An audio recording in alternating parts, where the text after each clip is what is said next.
La Genèse, chapitre 29.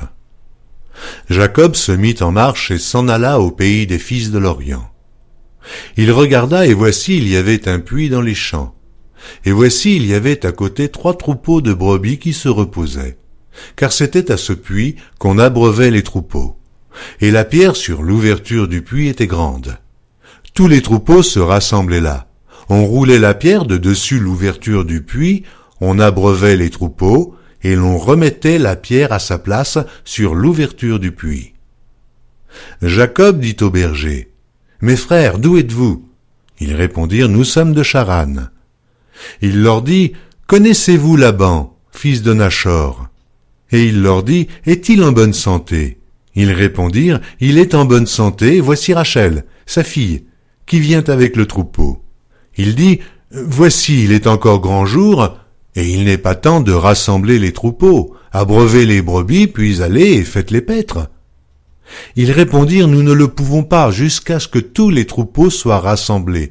C'est alors qu'on roule la pierre de dessus l'ouverture du puits et qu'on abreuve les brebis. » Comme il leur parlait encore, survint Rachel avec le troupeau de son père, car elle était bergère.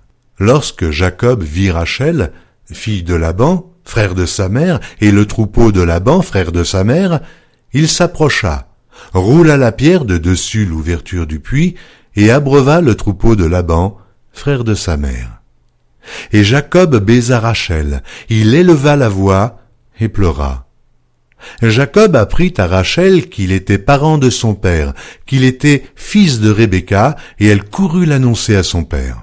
Dès que Laban eut entendu parler de Jacob, fils de sa sœur, il courut au-devant de lui, il l'embrassa et le baisa, et il le fit venir dans sa maison.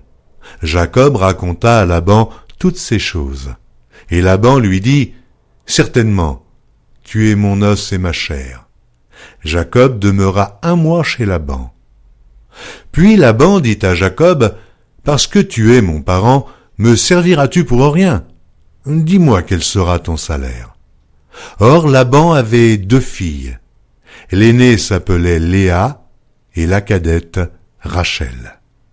Léa avait les yeux délicats, mais Rachel était belle de taille et belle de figure.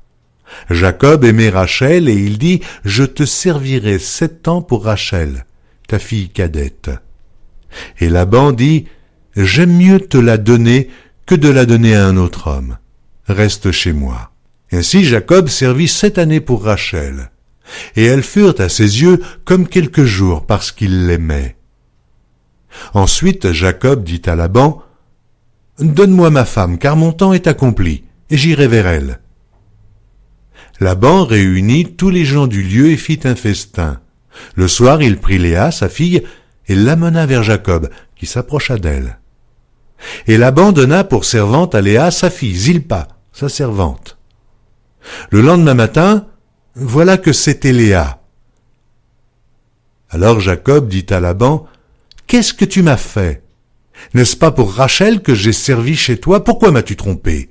Laban dit, « Ce n'est point la coutume dans ce lieu de donner la cadette avant l'aînée. Achève la semaine avec celle-ci, et nous te donnerons aussi l'autre pour le service que tu feras encore chez moi pendant 7 nouvelles années. » Jacob fit ainsi, et il acheva la semaine avec Léa. Puis Laban lui donna pour femme Rachel, sa fille. Et Laban donna pour servante à Rachel, sa fille, Bila, sa servante. Jacob alla aussi vers Rachel, qu'il aimait plus que Léa, et il servit encore chez Laban pendant 7 nouvelles années. L'Éternel vit que Léa n'était pas aimée, et il la rendit féconde, tandis que Rachel était stérile. Léa devint enceinte et enfanta un fils, à qui elle donna le nom de Ruben. Car elle dit, « L'Éternel a vu mon humiliation, et maintenant mon mari m'aimera. » Elle devint encore enceinte et enfanta un fils, et elle dit, « L'Éternel a entendu que je n'étais pas aimée, et il m'a aussi accordé celui-ci. » Et elle lui donna le nom de Siméon. Elle devint encore enceinte et enfanta un fils, et elle dit, « Pour cette fois mon mari s'attachera à moi, car je lui ai enfanté 3 fils.